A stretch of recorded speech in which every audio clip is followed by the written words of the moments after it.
What's going on, everybody? I hope you're enjoying your Monday afternoon so far. This is NYG JeffyT85 here, and I'm just going to analyze real quickly on what could be the beginning of the NBA playoffs with the Brooklyn Nets and the Philadelphia 76ers, which is right now looking a lot like the matchup that we are going to be getting in the first round, with the Sixers right now entrenched in the third seed, and with the Nets right now entrenched in the sixth seed. So, in terms of everybody's rankings of where they are in rebounding, in shooting, scoring, everything.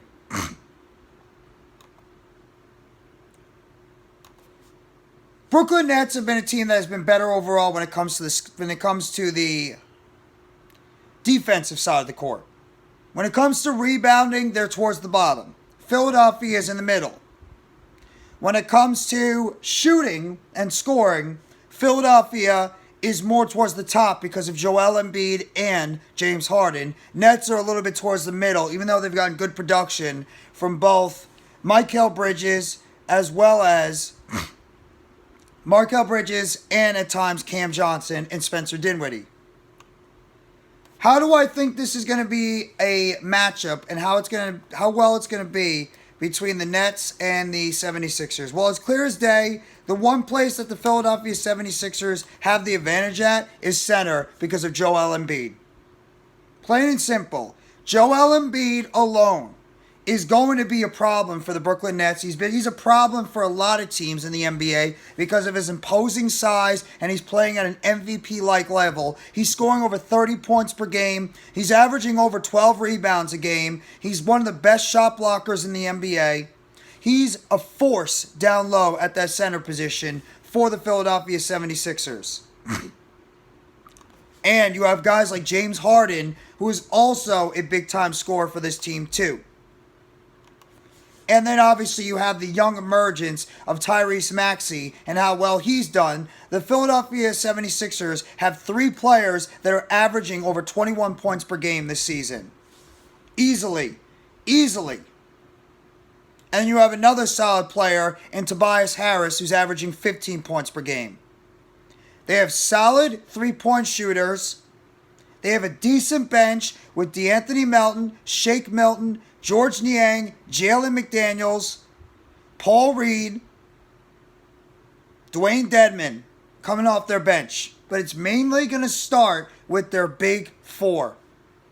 Embiid, Harden, Maxey, Harris.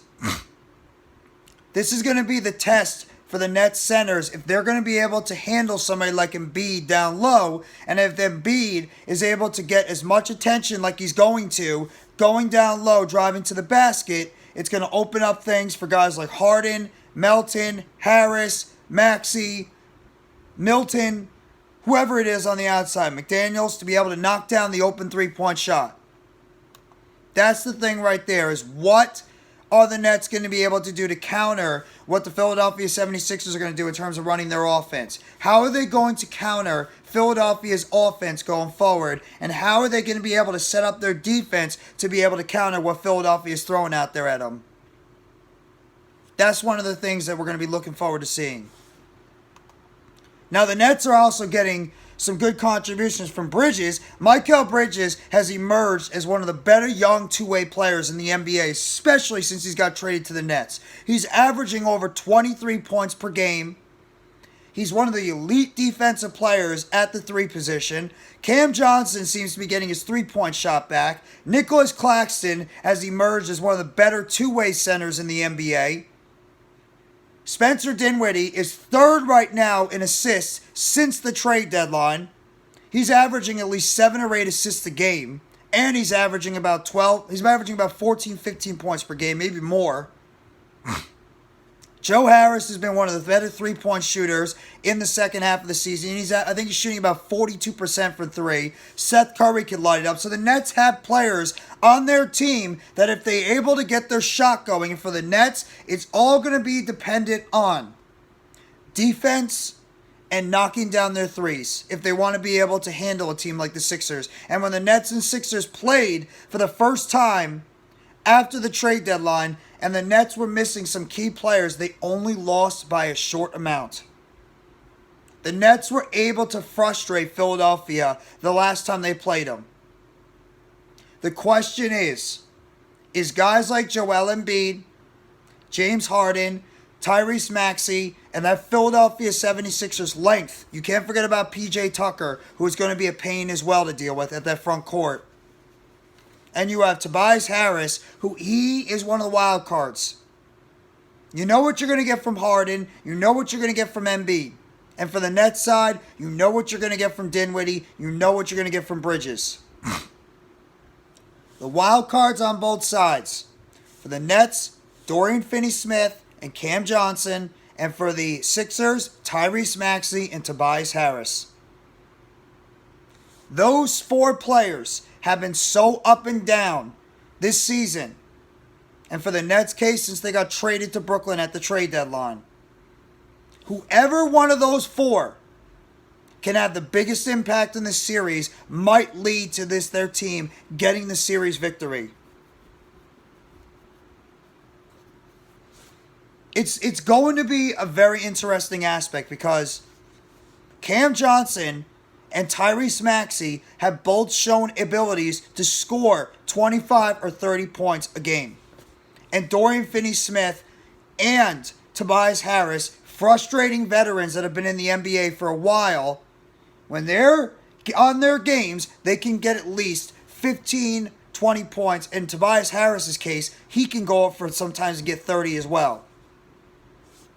A lot of it might have to do with the center position. We know how good Joel Embiid is. He is terrific at the center position. Plain and simple, he's terrific.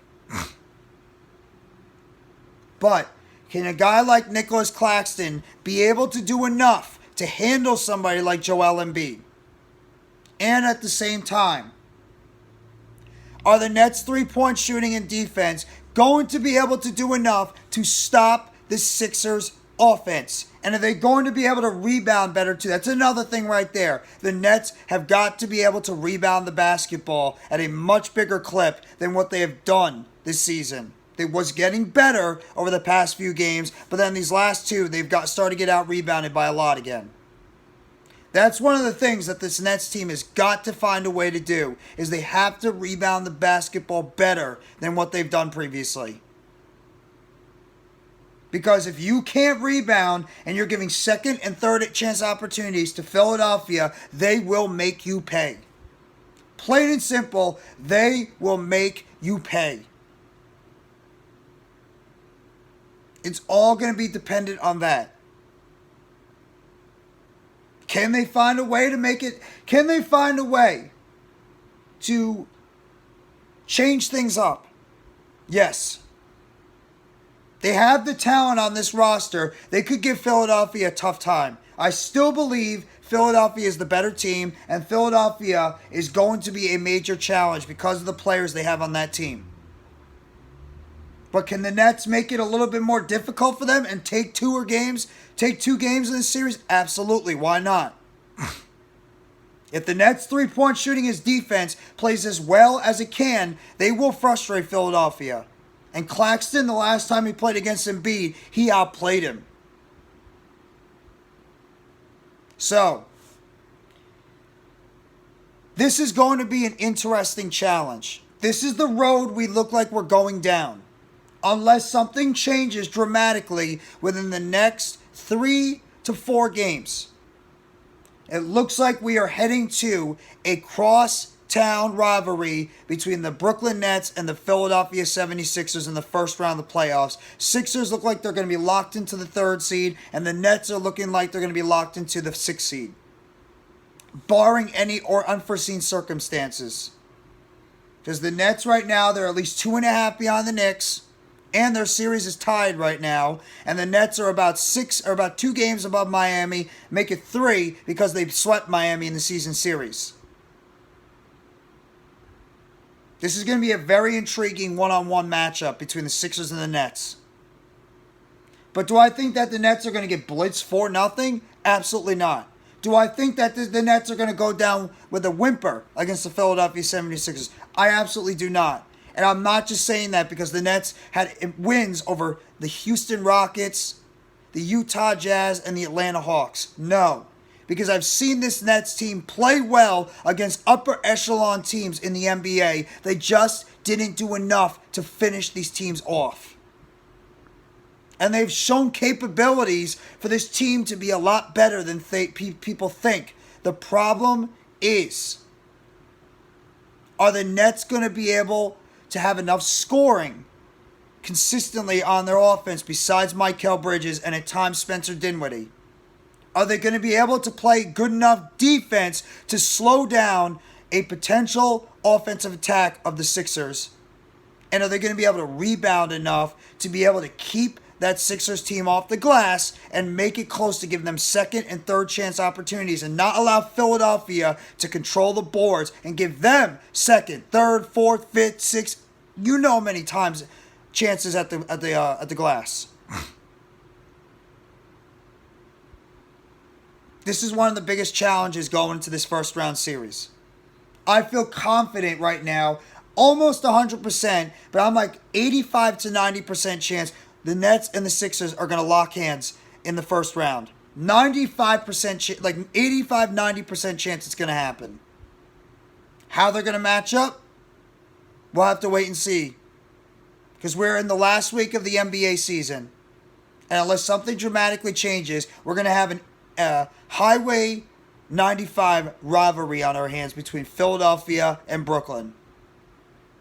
So hit that like button if you haven't already and give a sub to NYG Jeffy T85. More news updates and chatter surrounding the Brooklyn Nets. Turn on that bell for notifications of the next video or short dropping on the channel surrounding the Brooklyn Nets. And you guys let me know in the comment section what you think about a Brooklyn Nets Philadelphia 76ers first round series that looks to be on the horizon, and what you think your Nets' chances are going into this first round series against the Sixers, if you think they have a chance to really possibly pull this one off. Hit that like button, give a sub if you haven't already. Thank you very much, everybody. Have a great rest of your week. Take it easy, and let's go Brooklyn Nets. As always, it's a Nets world, and we're all just living in it.